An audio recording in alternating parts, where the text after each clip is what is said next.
A very good morning and welcome back to my channel which is Teacher Cool, जहाँ पे हम करते हैं बीएससी ग्रेजुएशन का सिलेबस पूरा फिजिक्स के लिए। हम करते हैं एग्जाम नोट्स, हम करते हैं कंसेप्ट्स क्लियर, हम करते हैं टॉपिक वाइज, राइट। शॉर्टेस्ट वे में हम पढ़ाते हैं और पढ़ते हैं और एग्जाम्स के अंदर अच्छे नंबर लेके आते हैं। तो ऐसे ही एक और प्लेलिस्ट के अंदर हम आज एक और एडिशन करने जा रहे हैं which is solid state material science कह लो या स्ट्रेंथ ऑफ मटेरियल्स कह लो या सॉलिड स्टेट से क्रिस्टल से रिलेटेड कोई भी सब्जेक्ट लगा लो, तो उसके हम टॉपिक्स यहाँ पे कर रहे हैं। सॉलिड स्टेट के नाम के अंडर हमारी ये प्लेलिस्ट है जिसके अंदर आज हम एक और एडिशन करने वाले हैं, राइट। तो ज़्यादा टाइम वेस्ट इंट्रोडक्शन में नहीं करेंगे। जब जो लोग ऑलरेडी चैनल को सब्सक्राइब कर चुके हैं वेल एंड गुड, लेकिन जिन्होंने अभी तक चैनल को सब्सक्राइब नहीं किया है या चैनल के ऊपर नए आए हैं तो उन्होंने टाइम नहीं लगाना है, जल्दी से जल्दी इस चैनल को सब्सक्राइब करना है, बेल आइकन को हिट करना है ताकि हमारी लेटेस्ट अपडेट आप तक बहुत जल्दी पहुंचे, राइट। तो बिना टाइम वेस्ट करते हैं आज के टॉपिक के ऊपर। आज का टॉपिक है Miller indices and distance between lattice planes. Lattice planes क्या है, क्यों हमें उन्हें पढ़ना होता है, क्यों उनकी रिक्वायरमेंट है, क्यों उनकी पोजीशंस को ओरिएंटेशंस को हमें जानना है एंड उनको जानने में जो नॉर्मल कोऑर्डिनेट ज्योमेट्री है वो क्यों फेल हुई एंड मिलर इंडिसेस की ज़रूरत क्यों पड़ी और मिलर इंडिसेस जो निकल के आए मिलर साइंटिस्ट ने जो दिए उनका हमें कितना फ़ायदा हुआ, कितनी हमारी चीज़ें आसान हुई। आज ये सारी चीज़ें हम इस वीडियो के अंदर देखने वाले हैं, तो वीडियो को है लास्ट तक देखना है, बीच में छोड़ के नहीं जाना है। बीच में छोड़ेंगे तो कंसेप्ट बीच में अटक जाएगा, आधा क्लियर आधा नॉन क्लियर, राइट। तो स्टार्ट करते हैं मिलर इंडिसेस। नाउ सबसे पहले हम बोलते हैं कि क्रिस्टल लैटिस होती क्या है। सो आई से a crystal lattice may be recognized as the aggregate of different set of parallel planes passing through lattice point, such as each set of parallel planes has particular orientation and direction with reference to coordinate axis. These lines will appear as planes when extended to 3D. अभी तक हमने जो lattice को पढ़ा था तो हमने पढ़ा था कि लैटिस होती क्या है, बेसिकली कुछ पॉइंट्स को हम अरेंज कर देते हैं एक स्पेसिफाइड पैटर्न के अंदर और उसके ऊपर हम एटम्स की मॉलिक्यूल्स की प्लेसिंग करते हैं, राइट। तो हम क्या बोलते हैं कि this is my lattice which is arrangement of points at which we can place anything. लेकिन जब हम क्रिस्टल प्लेन्स की बात करते हैं तो हम क्या बोलते हैं, ऑब्वियसली जब हम एक क्रिस्टल को ड्रॉ करते हैं तो उसके अंदर क्या आते हैं, पैरेलल प्लेन्स आते जाते हैं जिसके ऊपर फेस सेंटर्स हम बनाते थे, तो वो क्या थे, पैरेलल प्लेन्स थे।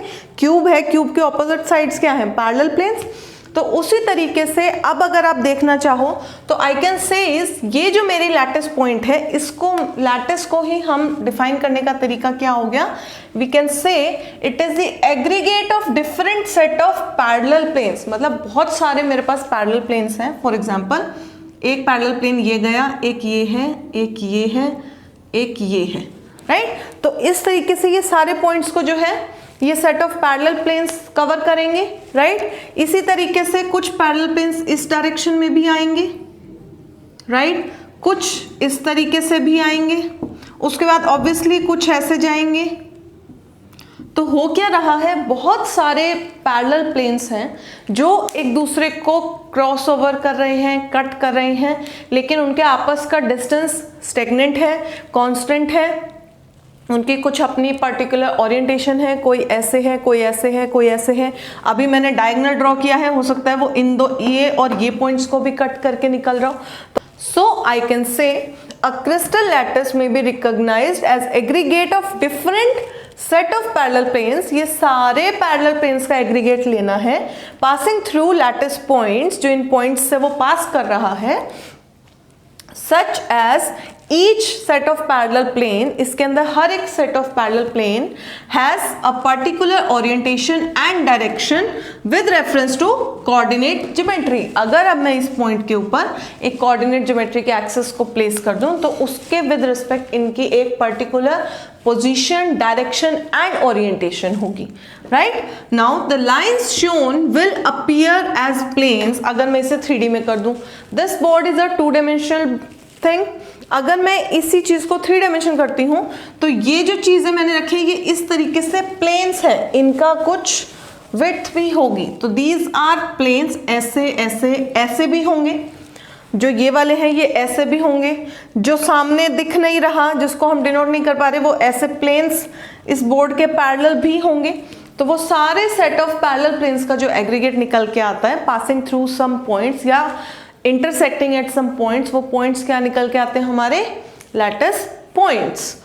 But problem is how to designate the orientation and direction of these set of parallel planes। Problem क्या आई, लैटिस पॉइंट तक तो ठीक था, हमने 3 डायमेंशन में उनके जो है पोजीशन कोऑर्डिनेट्स दिए एंड डिस्टेंस बताया, हो गया। अब प्रॉब्लम क्या है कि इतने सारे सेट ऑफ पैरेलल प्लेन्स है कि उनके आप डेजिग्नेशन ओरिएंटेशन को अगर आप डिफाइन करने चलोगे तो you will need a larger amount of equations and formulas and variables, बहुत सारे। तो उस प्रॉब्लम को सॉल्व करने के लिए मिलर आगे आए and he gave 3 integers which are HKL to solve this problem. मतलब एक HKL जो हम ये ब्रैकेट के अंदर HKL लिखेंगे, ये 3 नंबर सिर्फ 3 integers put in a bracket will represent a set of parallel planes। HKL के अकॉर्डिंग उनकी क्या होगी, फिक्स्ड ओरिएंटेशन, फिक्स्ड डायरेक्शन होगी। तो यहाँ पे मेरे पास n set of parallel planes थे, हर सेट के अंदर n प्लेन्स थे, n प्लेन्स के n क्या थे, ओरिएंटेशंस थी, पोजीशंस थी। अब उसने क्या किया, n सेट ऑफ प्लेन्स तो रहेंगे लेकिन हर एक सेट ऑफ पैरेलल प्लेन की सारी चीजें जो है ये HKL बता देगा। तो n के अंदर के n के अंदर के n के अंदर के n को हटा के उसने सिर्फ n के अंदर एक HKL कर दिया। तो we will have n types of HKL, that's it. बहुत चीजें सॉल्व हो गई, राइट। तो अब हमारा क्या है, next step is how to find Miller indices. मैंने बता दिया कि किसी भी सेट ऑफ प्लेन्स को डिफाइन करने के लिए HKL आर इनफ, लेकिन वो निकालेंगे कैसे, एंड जब तक निकालेंगे नहीं आप ये चीज समझ नहीं पाएंगे कि वो कैसे रिप्रेजेंट करें, राइट। तो चलते हैं how to find Miller indices. So the first step is take an atom as origin. Atom या पॉइंट को हमें क्या करना है, एक ओरिजिन ले लेना है, राइट। तो सबसे पहले मैंने एक रैंडम पॉइंट उठाया जिसको मैंने बोला O। इस पॉइंट के with respect construct the coordinate axis. तो मैं इसके अलोंग एक कोऑर्डिनेट एक्सिस बना लेती हूँ। This will be my Z, this is my X and this will be my Y, ठीक है। उसके बाद हमें निकालना है फाइंड ऑल 3 इंटरसेप्ट्स। किसकी इंटरसेप्ट्स, जो भी सपोज अब मैंने एक पॉइंट लिया, उस पॉइंट के विद रिस्पेक्ट मुझे कोई भी एक सेट ऑफ पैरेलल प्लेन्स उठाना है, राइट। तो मैं क्या करती हूँ, मैं एक सेट ऑफ पैरेलल प्लेन उठाती हूँ जो ओरिजिन से पास कर रहा है, राइट। फॉर एग्जांपल ये मेरी कोऑर्डिनेट एक्सिस है इस तरीके से, राइट। अगर मैं ऐसे पकड़ूं, आगे की तरफ मेरा Z है, तो मैंने एक पैरेलल प्लेन उठा लिया जो इस ओरिजिन से ऐसे पास करेगा और इसी प्लेन के पैरेलल एक और प्लेन पास करेगा ऐसे, जो इन तीनों को क्या करेगा, इंटरसेक्ट करेगा, राइट। तो अब हम एक प्लेन को ड्रॉ कर लेते हैं। इधर भी मैंने ड्रॉ किया है, ये इसी तरीके से है कि एक प्लेन जो है वो 0 से क्रॉस ऑलरेडी कर रहा है एंड सेकेंड प्लेन जो है वो कुछ इस तरीके से आएगा कि वो इस तरीके से मेरे एक्सिस को जो है इंटरसेक्ट करेगा। थोड़ा सा टेढ़ा हो गया, हम एक्सिस को ही घुमा देते हैं।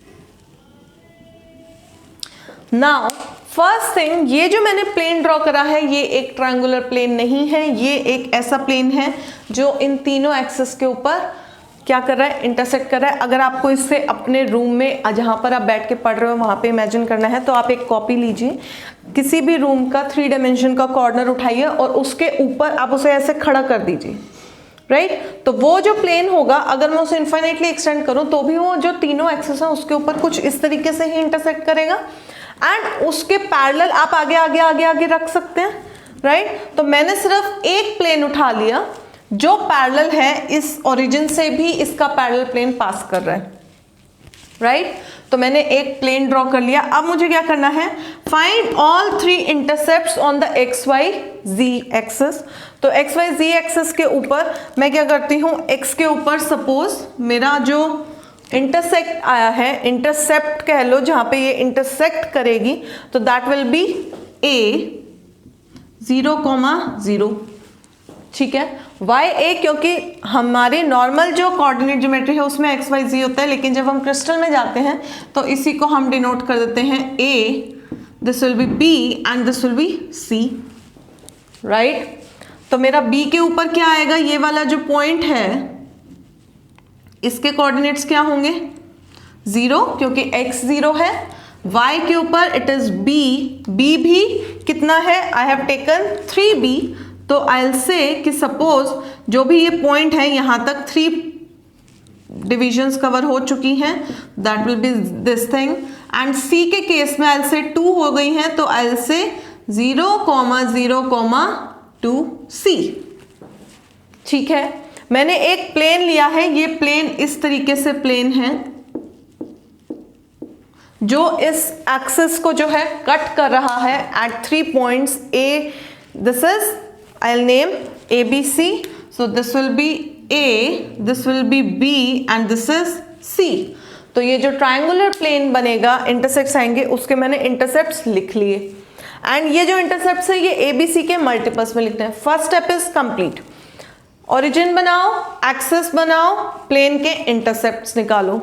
Second is take the reciprocal of intercepts, जितने भी रेसिप्रोकल आएंगे अब उसमें क्या करना है, मुझे ABC मेरे एक्सिस है तो ABC को आई विल ड्रॉप, तो इसके सिर्फ मुझे क्या चाहिए, रेसिप्रोकल। A क्या कोफिशिएंट इज 1 का रेसिप्रोकल इज 1/1, B का कोफिशिएंट 3, 1/3 आ गया, C का कोफिशिएंट इज 2, तो 1/2 आ गया, मेरे रेसिप्रोकल आ गए। रेसिप्रोकल के बाद next step is reduce the reciprocals to smallest set of integers. अब मुझे इन तीनों जो नंबर्स हैं इनको रिड्यूस करना है स्मॉलेस्ट इंटीजर्स सच दैट कि कुछ भी फ्रैक्शन में ना रहे, क्योंकि क्या था, इंटीजर वैल्यूज थी HKL की, तो इंटीजर के लिए क्या करते हैं, एलसीएम लेंगे, जितने भी डिनोमिनेटर्स हैं 3 to 1 का एलसीएम इज 6, तो 6 से मैंने मल्टीप्लाई करा, I get 6 to 3, right. Now अब नेक्स्ट पार्ट इज मेरे पास HKL की वैल्यू आ गई है, यहां तक मेरा finding the Miller indices is complete. But एक चीज ध्यान देनी है, जब तक मैं निकाल रही हूं, चाहे मैं कॉमा यूज करूं, चाहे मैं सेमीकोलन यूज करूं या कुछ भी यूज कर सकती हूँ, but after I find the value of HKL मुझे ये सारी चीजें क्या करनी है, ड्रॉप करनी है। तो इन तीनों इंटीजर्स को मुझे सिर्फ ब्रैकेट के अंदर एनक्लोज कर देना है विदाउट एनी कोमा। 6 2 3 आया था तो मैंने सीधा 6 2 3 लिखा और ब्रैकेट्स के अंदर रख दिया। So these are my Miller indices, ठीक है, क्लियर है। तो करना क्या है, हमने एक ओरिजिन ले लिया, उस ओरिजिन से एक्सिस ड्रॉ करी, प्लेन के इंटरसेप्ट्स निकाले, रेसिप्रोकल लिया और उनको रिड्यूस करा, मिलर इंडिसेस आ गए, ठीक है। एक और एग्जांपल इसी में कर लेते हैं। सपोज मैंने एक प्लेन लिया है विच इज ऐसे करके आएगा, तो अगर आप देख पाओ तो this parallel plane is parallel to YZ या BC एक्सिस, तो ये किसको कट करेगा, सिर्फ मेरी x एक्सिस को कट करेगा। तो मेरा ओरिजिन मैंने ऑलरेडी ले रखा है, इंटरसेप्ट क्या क्या आएंगे, तो आई विल से इंटरसेप्ट्स, इंटरसेप्ट्स क्या क्या है, मेरा x के ऊपर इंटरसेप्ट A, ठीक है, उसके बाद y एक्सिस के ऊपर सिंस इट इज पैरेलल तो इसका रेसिप्रोक क्या होगा, intercept will be eight infinite. Similarly z का भी क्या हो जाएगा, इनफाइनाइट। मेरे पास इंटरसेप्ट्स आ गए। नेक्स्ट स्टेप इज इनको रेसिप्रोकल लेना है टेकिंग द कोफिशिएंट्स। तो a का कोफिशिएंट इज 1 तो 1/इंफिनिटी आ जाएगा और दूसरा भी 1/इंफिनिटी आएगा, तो आई गेट 1 0 0 ब्रैकेट में क्लोज करा। तो इसका मतलब कोई भी ऐसा प्लेन विच इज पासिंग और intersecting the X axis and parallel to Y and Z, तो उसके मेरे मिलर इंडिसेस क्या होंगे 1 0 0। ठीक है, अब जो मैंने बोला था कि ये पूरे सेट ऑफ प्लेन्स को डिफाइन करेगा, तो आई विल से कि 1 0 0 जो भी है वो 1 से जो पास कर रहा है उसको तो कर ही रहा है, 2 से भी सपोज इसका एक पैरेलल है जो 2 से पास कर रहा है, तो उसमें भी क्या आ जाएगा 1 का 2 हो जाएगा, 2 1 बाई इंफिनिटी आएगा। इधर से इसको डायरेक्टली 2 से भी मल्टीप्लाई करती हूं, अगर मैं इसे डायरेक्टली भी नहीं करती तो क्या आएगा, यहाँ पे 1 आ जाएगा, ये 2 बाई इंफिनिटी भी 0 आएगा और दोबारा से मिलर इंडिसेस क्योंकि हमें रिड्यूस करने हैं। तो this way I can say एक set of Miller indices will describe और will represent the complete set of parallel planes. इस रूम की ये वाली वॉल, इसके नेक्स्ट वाली वॉल, इसके नेक्स्ट वाली वॉल, इसके नेक्स्ट वाली वॉल, राइट। किसी कॉलोनी में अगर हम जाते हैं तो हर घर क्या होता है, पैरेलल होता है, तो दोनों घरों की, कोई भी 2 घरों की जो डिवाइडिंग वॉल होगी और उसके नेक्स्ट वाली जो होगी वो सारे क्या हो जाएंगे, एक ही सेट ऑफ मिलर इंडिसेस से डिफाइन होंगे। 1 0 0 मेरे 10 हाउस नंबर की भी वॉल्स को रिप्रेजेंट करेगा। ठीक है, क्लियर है, समझ आया मिलर इंडिसेस क्यों चाहिए और कैसे निकलेंगे। I am done with it. Next is properties of Miller indices. So the first point says in crystal planes direction perpendicular to HKL is represented by square brackets. First thing, ये जो planes हैं इनके HKL मुझे क्या दे रहे हैं, orientation, कि ये कैसे हैं, कहाँ इंटरसेक्ट कर रहे हैं या कैसे कैसे आएंगे।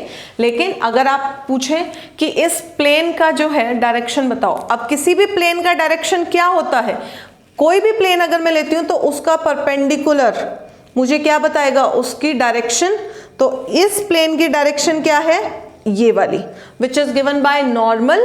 तो ऐसे ही इस प्लेन की जो डायरेक्शन होगी वो इसके जो नॉर्मल आएगी वो भी HKL ही बताएंगे, लेकिन डिफरेंस क्या हो जाएगा, कर्ली ब्रैकेट से या स्मॉल ब्रैकेट जिसको हम बोलते हैं, नॉर्मल ब्रैकेट से वो स्क्वायर ब्रैकेट्स के अंदर आ जाएगा, राइट। तो अगर पेपर के अंदर लिखा आता है कि आपके पास व्हाट इज HKL, तो आप बोलेंगे this is a set of parallel planes. लेकिन अगर लिखा आता है HKL ये क्या है, तो आप बोलेंगे कि एक सेट ऑफ पैरेलल प्लेन्स है HKL जिसके मिलर इंडिसेस हैं and this thing represents their direction. ठीक है, next point is commas are introduced between HKL only when we have 2 digit। मैंने अभी बोला कि यहाँ पे मुझे सेमीकोलन, कॉलन, कॉमा सब चीजें हटा देनी है, लेकिन कॉमा सिर्फ एक केस के अंदर हम इंट्रोड्यूस करते हैं जब मेरे मिलर इंडिसेस सिंगल डिजिट के ना होके डबल डिजिट के होंगे। फॉर एग्जांपल 23 16 7, क्योंकि इनका जो भी कॉमन एलसीएम था उसके बाद ये सिंगल डिजिट के ऊपर रिड्यूस नहीं हो सकते हैं, तो हम बोलेंगे कि ऐसे केसेस के अंदर वी विल यूज कॉमास। ठीक है, and the third point is Miller indices such as 1 3 3 2 6 6 3 9 9 represent the same set of parallel planes. ये हम ऑलरेडी कर चुके हैं कि यहाँ पे आया था, फिर 2 पे आया था, 3 पे आया था, बिकॉज वी कैन रिड्यूस। इस केस के अंदर 2 से अगर मैं डिवाइड कर दूं आई विल गेट अगेन 1 3 3। इस केस में अगर मैं करूंगी तो आई विल अगेन गेट 1 3 3। तो integer multiples of the smallest HKL will represent the same set of family. तो आपको कोई जरूरत नहीं है, इसीलिए इसने जो n के अंदर n थे उनको खत्म कर दिया, एक ही बहुत है। ठीक है, so the next thing is distance between parallel lattice planes, right. अब देखो क्या है, मेरे पास ये प्लेन्स थे, ऐसे ऐसे भी थे, ऐसे ऐसे भी थे, ओरिएंटेशन, डायरेक्शन, सारी चीज़ें HKL ने बता दी हैं।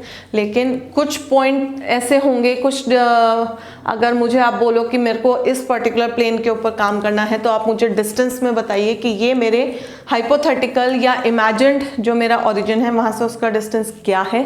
तो उसके लिए वी नीड एक छोटा सा formula which is very easy.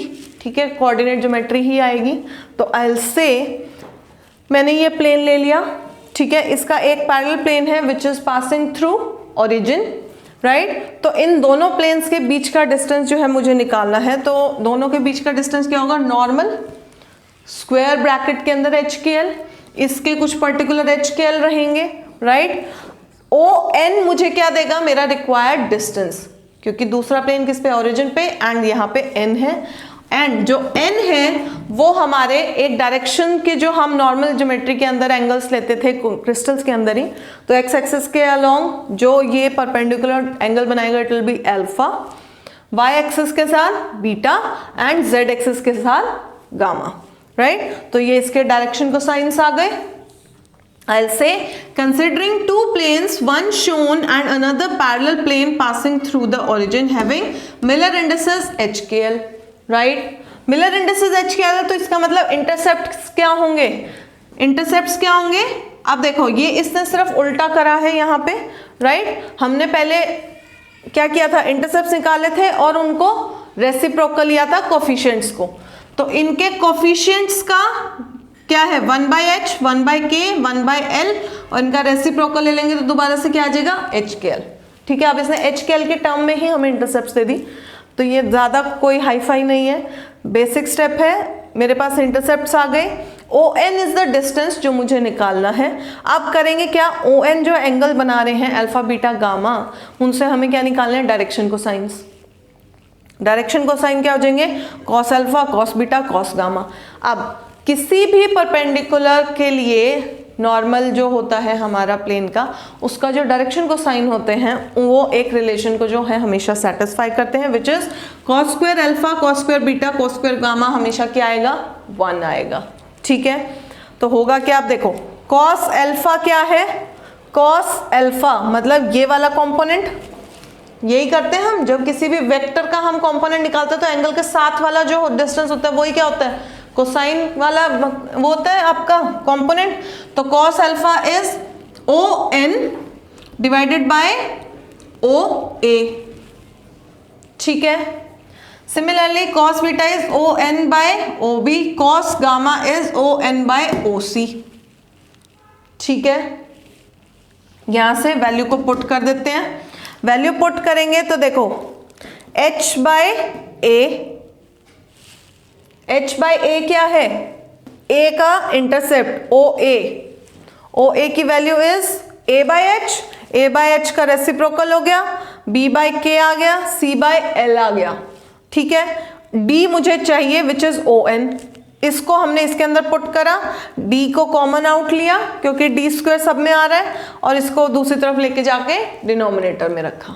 अब अगर मेरी कोई पैरेललोपाइप टाइप ऑफ क्रिस्टल है तो उस केस के अंदर मेरा फॉर्मूला बनेगा ये, क्योंकि a is not equal to b not equal to c, but हम मोस्टली क्यूबिक सिस्टम को यूज करते हैं, क्यूबिक यूनिट सेल्स को लेते हैं। तो I will say for cubic system मेरे ABC क्या होते हैं, सेम होते हैं, तो यहाँ पे ही अगर मैं पुट करूँ तो दोबारा से a स्क्वायर को मैं कॉमन ले सकती हूँ, ऊपर आ जाएगा, तो मेरा आएगा d square is equal to a square divided by h square plus k square plus l square, दोनों तरफ रूट ले लेते हैं, d का फॉर्मूला आएगा। So I get the distance between two parallel planes having Miller indices HKL in the direction of square bracket में HKL, right?